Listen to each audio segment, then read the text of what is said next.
guys, and welcome back to my channel. Sorry about this awkward angle, but I've already set up my camera and lighting so that you can see what I'm doing in the video. But basically today I'm going to be showing you how I pleat and iron my saris. Sorry about the no makeup, but yeah, so let's get started. So you won't see my face in most of this video. I'm going to just try and get this angle so you can see what I'm doing. But yeah, the first thing I do is, this is my sari. And what I am going to do is just, first I'm going to completely iron the sari and I'll be back.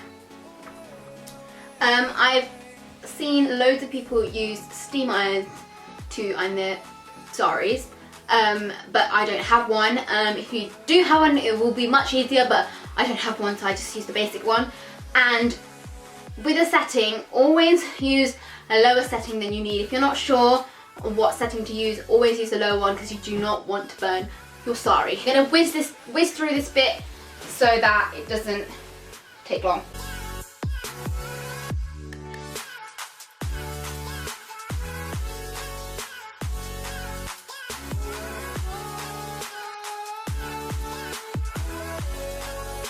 You want to iron the parts, the border parts that you will be seeing, so especially the bit that you pleat at the bottom, so that needs to be like a clean straight border at the bottom.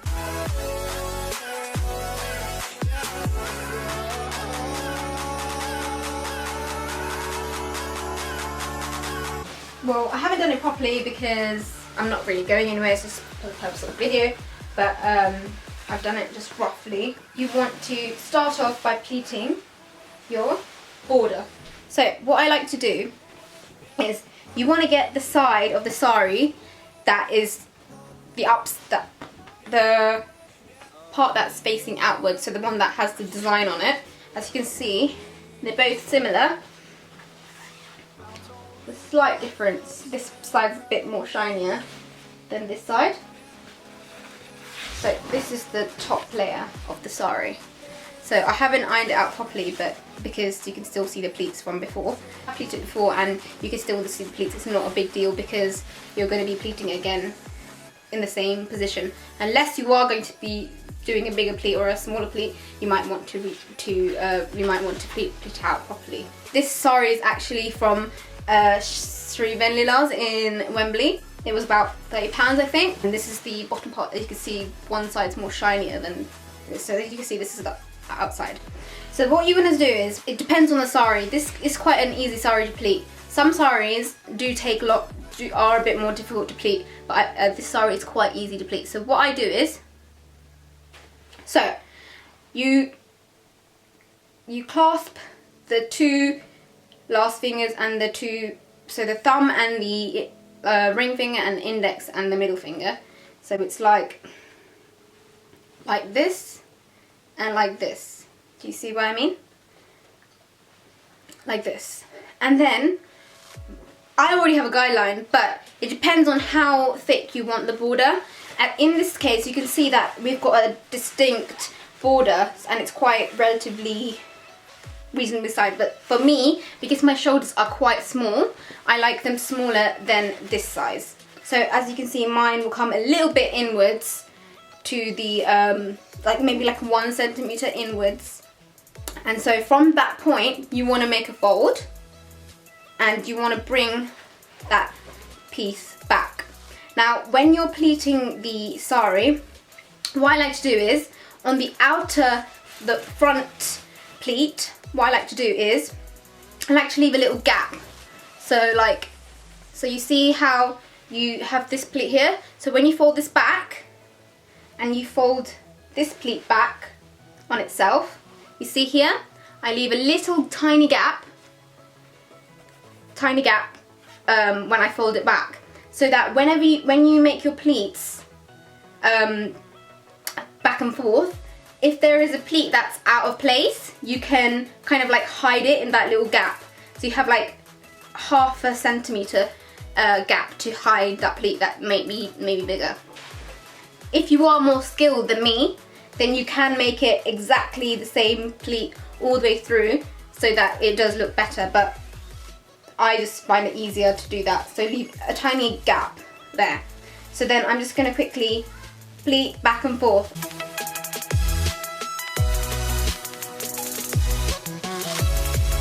See, they all fall under the same similar size, so that you can see on the front and back the border is the same. But luckily, because on my sari the back and front is similar border, it doesn't really matter which way it falls. It either falls like that way or that way. But luckily, yeah, so that's why it makes it super easy to fold this sari. So as you can see, I folded it and I've got all the pleats in my hand.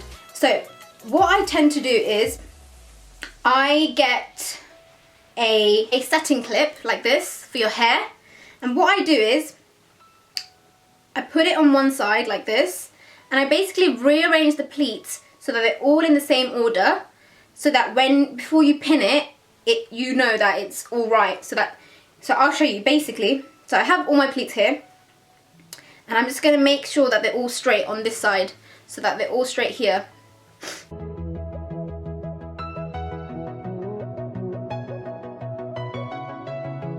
The more you put the pin in and take the pin out, you will leave holes in the sari. So what I like to do is put setting clips in to make sure that they're all aligned, and when they are aligned, you can pin it like so. So one there and then one here. So as you can see, I have 2 setting clips, so that now I know that they're all straight in one line, right? I can pin it. So as you can see, I've got the pleats like so, right? So now what you need to do is try and complete the pleats all the way through. Can we stop? So can you stop that? No! Wait! No! You don't have to do that. Okay, can you stand? Okay, so basically what I get him to do is hold this bit, like I told you, yeah, like that. That. And Did you staple it? No. So what I get him to do is hold it up high like this.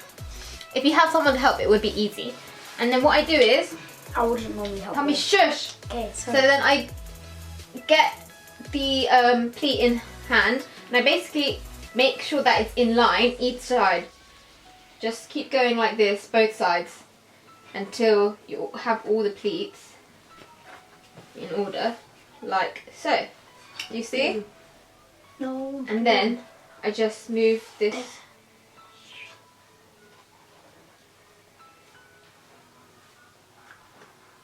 like so, and then I keep going all the way down, and once I'm finished I'll be back and I'll show you how it looks.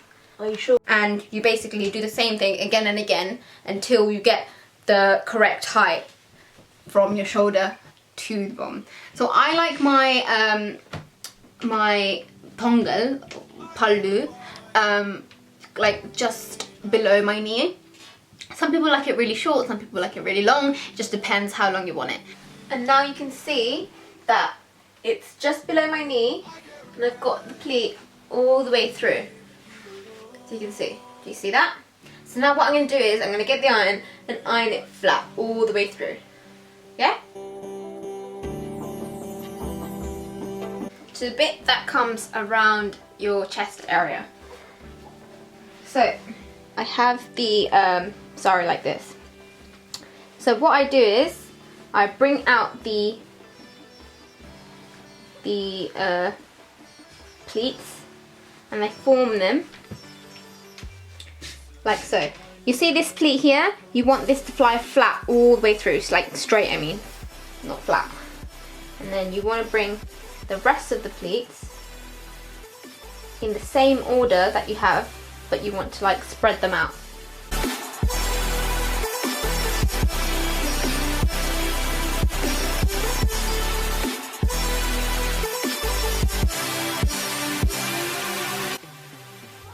Right? And then you put your hand, pressure at the top, and then you just want to go over it.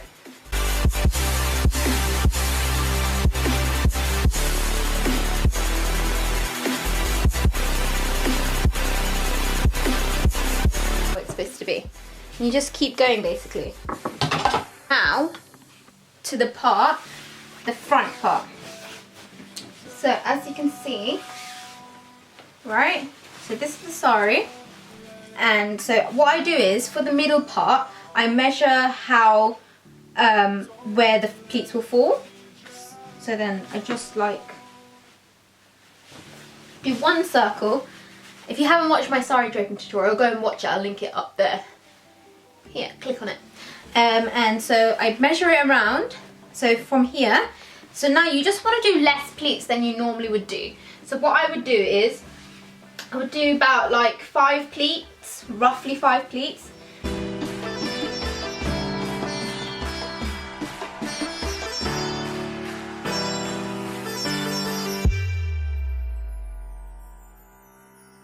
These are the pleats that you're going to see in the front of your sari. So the pleats that fall in the front here.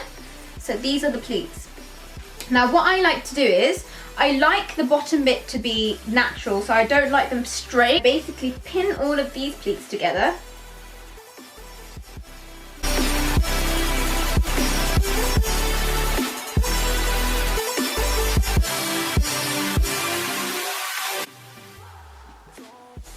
Right, and I just iron this part here, and then the rest just fall nicely.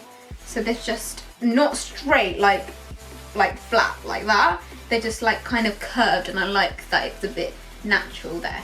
So that's basically how I prep and iron my sari. So this is the actual blouse that comes with the sari. I got it stitched. But I actually did a little DIY with my sari blouse. So basically so you see the embroidery on the sleeve? This I actually did myself. So let me show you how I did that.